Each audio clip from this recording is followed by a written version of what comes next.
If you want to keep your friends, you're never supposed to talk about religion or politics. But today, we're going to talk about both. Brian wrote in and said, how about a show on the differences between liberals and conservatives? One that's non-biased. Maybe that'll help people realize that neither side is evil. They just have different ways to try and solve problems. Sorry, Brian, can't help you there. Because when it comes to the two different ideologies, there really is no difference. Both sides promise change. Conservatives in the form of reduced government to solve problems, and liberals with government programs that solve problems. Stop and ask yourself honestly, have they done it? I mean, each side has had lots of time in the majority position, so why are we still debating the same issues I can remember hearing my parents discuss when I was a kid? But if we get rid of the problems, then we don't have anything to fix. Wait, then we don't need government. Let's just make sure we keep those problems around. Political parties have a platform, but that platform is not their real agenda. Power is their agenda. Individuals can start out a political career with optimism and high ideals, but to maintain those positions of power, you need to make sacrifices. Like your soul. Or your career, if you hold to your morals.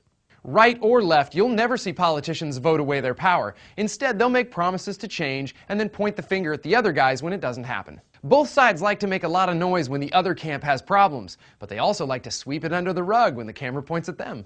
Really, when was the last time you saw politicians hold their own candidates or party accountable for things they'd said and done? It doesn't happen, and they'll never take accountability because it weakens their power collectively. Yeah, I saw a politician be accountable, and he was riding a winged horse with a fairy princess over the enchanted forest. It's a few blocks from the Capitol in D.C. Why aren't we holding them accountable? Because we assume they're corrupt. And why are they corrupt? Because we let them be. It's easy to see the parties in this country polarizing and the gaps between them growing broader and broader. But it's a lot like watching Nazi Germany fight communist Russia. I mean, who do you root for? They may be opposite ends of the political spectrum, but they sure have a lot in common. They're both dictatorial regimes guilty of mass murdering their own citizens.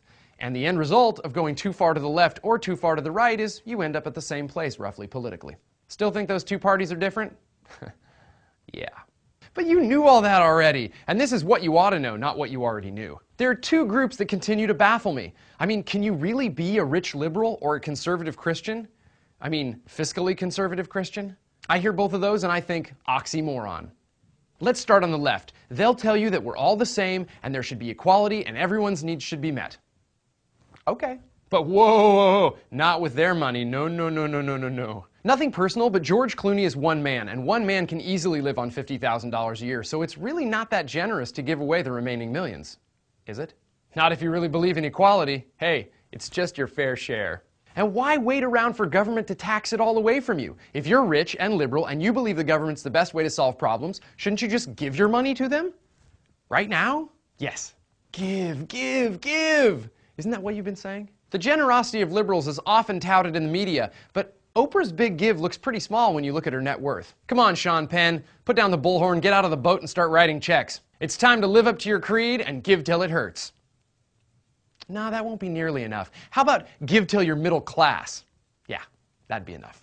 What? I hear snickering on the right. Yeah, you guys are in even more trouble.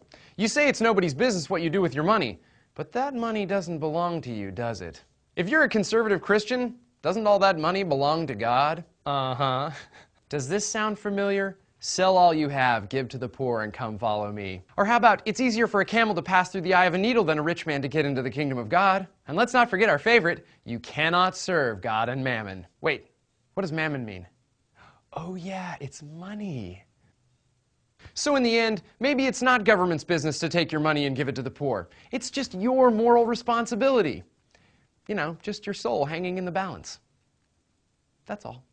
You can try to justify yourself saying, I give enough, but if all the conservative Christians gave what they should, there'd be no need for the liberal government programs you're so opposed to. The rain falls on the just and the unjust. You're supposed to give to the poor and needy, not just the worthy and deserving. The real problem with politics isn't the differing ideas of political ideologies or the compromises they come to. It's the hypocrisy, corruption, and near total lack of responsibility and accountability. So where do you start? Start with yourself. Hold yourself to a higher standard, and the people you elect will have to follow. Bet you didn't want to hear that.